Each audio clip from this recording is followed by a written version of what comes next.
வணக்கம் மக்களே! நான் உங்க தினேஷ். இன்னைக்கு நம்ம எத பத்தி பார்க்க போறோம்னா, ஆஸ்திரேலியா வெஸ் இங்கிலாந்து ஆஸீஸ் தொடர பத்தி தான் பார்க்க போறோம். 3வது டெஸ்ட் போட்டி. கடந்த 2 டெஸ்ட்லயுமே வந்து பார்த்தீங்கன்னா, ஆஸ்திரேலிய அணி அவங்களோட ஆதிக்கத்த செலுத்துனாங்க. 3வது டெஸ்ட் வந்து பார்த்தீங்கன்னா, இன்னைக்கு தொடங்குனது. டாஸ் வின் பண்ண ஆஸ்திரேலியன் அணி வந்து பார்த்தீங்கன்னா, பேட்டிங்க வந்து தேர்வு செஞ்சாங்க. ஜோஃப்ரா ஆர்ச்சர் இங்கிலாந்து சார்பா வந்து முதல் ஓவர் வந்து அவர் வந்து போட தயாரானாரு.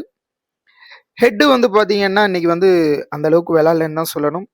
ஆஸ்திரேலியா சார்பா வந்து இன்னைக்கு அவர் 10 ரன் தான் அடிச்சாரு. அதுக்கு அடுத்தபடியா வந்து பார்த்தீங்கன்னா, ஜாக் லபுஷன் வந்து பெரிய அளவுல ஸ்கோர் பண்ணல.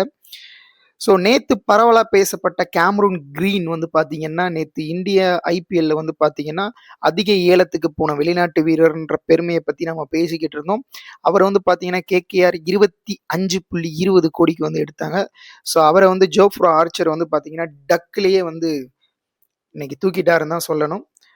அடுத்தபடியா வந்து கஜ்வாலாவும், அலெக்ஸ் கேரியும் ஒரு நல்ல பார்ட்னர்ஷிப் குடுத்தாங்க. அவங்க தான் வந்து இந்த ஸ்கோருக்கு ஆஸ்திரேலியாவோட ஸ்கோருக்கு ஒரு முக்கியமான காரணமா வந்து இன்னைக்கு திகழ்ந்திருக்காங்க. அலெக்ஸ் கேரி வந்து பார்த்தீங்கன்னா, அவரோட 100 வந்து பதிவு செஞ்சிருக்காரு. கஜ்வாலா வந்து பார்த்தீங்கன்னா, 82 ரன்ல வந்து விக்கெட்ட இழந்துட்டாரு. அதுக்கு அடுத்தபடியா வந்து ஜோஸ் இங்கிலீஷ் வந்து பார்த்தீங்கன்னா, 32 ரன். கமின்ஸ் வந்து பார்த்தீங்கன்னா, 13 ரன்ல வந்து ஆட்டமிழந்து பெவிலியன் திரும்பிட்டாங்க. அதுக்கு அடுத்தபடியா ஸ்டார்க் வந்து பார்த்தீங்கன்னா, அவரோட பேட்டிங் பெர்ஃபார்மன்ஸ் நாளுக்கு நாள் இம்ப்ரூவ்மெண்ட் ஆயிட்டு இருக்குன்னு தான் சொல்லணும். அவர் வந்து 33 ரன் விக்கெட் எதுவும் இன்ன வரைக்கும் குடுக்காம 33 ரன்ல வந்து களத்துல இருக்காரு.